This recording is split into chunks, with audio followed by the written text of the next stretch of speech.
कराची के इलाके क्लिफ्टन में नशावर अशिया बनाने वाली फैक्ट्री पकड़ी गई। डीजी एक्साइज के मुताबिक छापे के दौरान बंगले से हशीश और नशावर कार्टेज बनाने वाली 2 मशीनें जब्त कर ली गई हैं।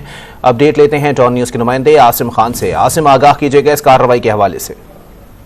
जी, कराची के पोश इलाकों में एक बार फिर नशावर अशिया बनाने वाली फैक्ट्री चलने का इंकशाफ हुआ था, जिस पर जो है एक्साइज पुलिस ने जो है एक बड़ी कार्रवाई की है। बंगले पर छापा मारकर 2 मुलजिमान को गिरफ्तार किया गया है। छापे के दौरान बंगले से हशीश और नशावर कार्टेज बनाने वाली 2 मशीनें भी बरामद की गई हैं। मुलजिमान के खिलाफ मुकदमा दर्ज कर लिया गया है, जिसके गिरोह के मजीद कारिंदे की गिरफ्तारी के लिए भी छापे मारे जा रहे हैं। डीजी एक्साइज और अकबर पंवर का बताना है कि ये अपनी नजर का एक अलग ही नशा है जो बैग के जरिए किया जा रहा था। इस पर उन्होंने कहा है कि स्कूल कॉलेज की जो बच्चियां हैं अगर उन पर भी निगाह रखें कि वो इस्तेमाल करते हैं, वो अब नशावर भी जा रहे हैं और इस हवाले से मजीद तफ्तीश भी की जा रही है।